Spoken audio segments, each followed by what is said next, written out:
G'day, mate. How are you, Rosé? G'day. Oh my God, I haven't said that in forever.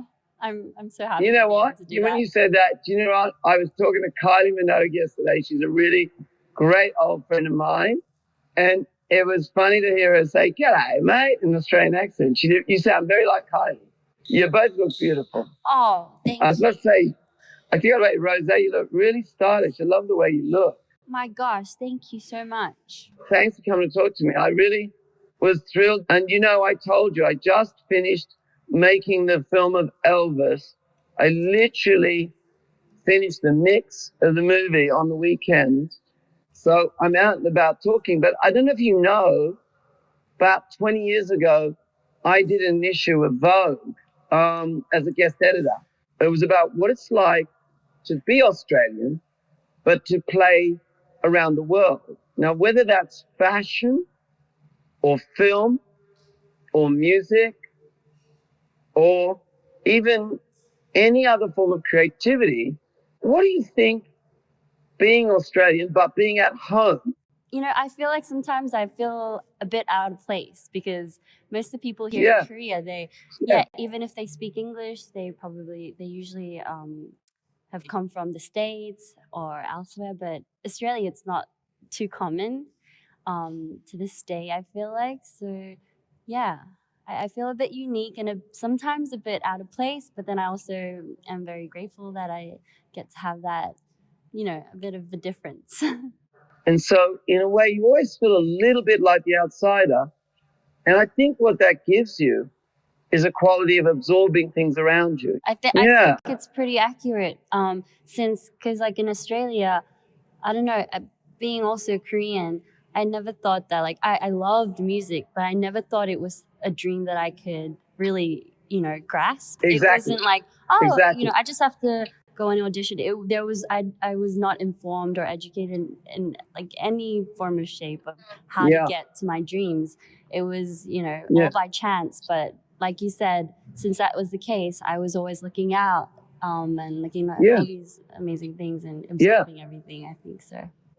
And I'm just wondering that when you went to Korea, the whole training system, the discipline, you know, the artistic level, the quality, the whole idea that you have to give your all to reach a very high standard.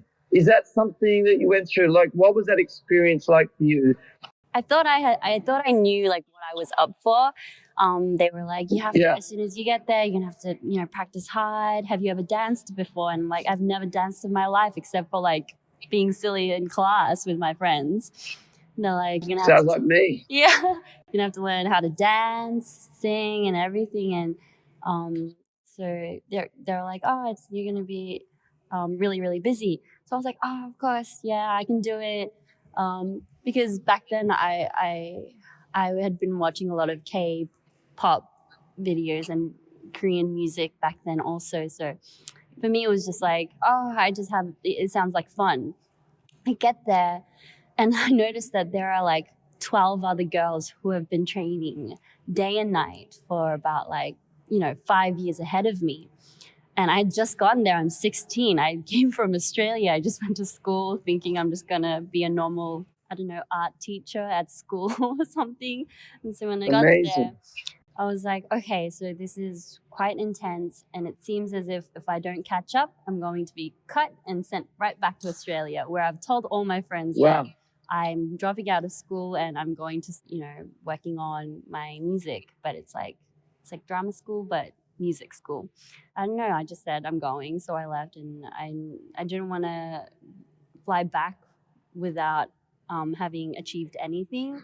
So I ended up fighting for my life, training for my life, and because I couldn't fighting for life. I was like, I couldn't accept the fact that I'd just be cut and sent back. So I had no time to slack off, and I remember I took every minute and every second to work on my craft so that I will, make it. And I think it was a good drive. Just the fact that I had flown all the way from Australia gave me more of strength or like determination to really strive for what I was doing. And the level of actual discipline, you know? Like you have to learn the discipline. You have to learn all of that. And that's given you incredible sense of strength. And I love the fact that you thought of it as life or death. But then, of course, the audience don't want to see the work. People are going, oh, it's so fantastic. You look so glamorous. And you're sort of going like, yeah, but it's actually it's just really hard work. They don't want to know about it. Do you find that you just can't explain the work part to people? For sure. But I feel like sometimes for us to express, like I feel like I'm a person that has a lot that I have a lot that I want to express on a day-to-day basis. But for me to do that in like through art, I need to really work on my craft so that I have that tunnel to express that in a form of art. And so, like you said, it takes way more work than you would expect.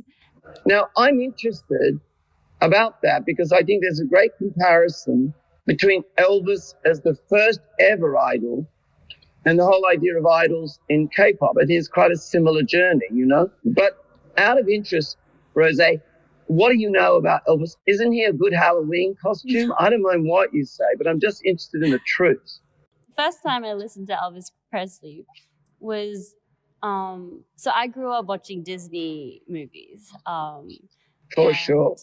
Lilo and Stitch had just come out. And yes. My sister and I were absolutely obsessed. And here's the fun part. We're living in New Zealand, and my family and I, we take like a summer trip to Australia. I think we went to the Gold Coast back then, and my dad rented a car. On our way from New Zealand to Australia, we had bought a Lilo and Stitch CD. And I remember, the only song I remember on that CD is Hound Dog. I think it must have been my favorite one. We just had that CD on repeat the whole trip. And so that's my first impression, I think, of Elvis Presley. And so it was a very friendly introduction to him. I do think what you and what you personally are doing and your personal style, and I think you make a lot of Australians proud, and it inspires the next generation, you know?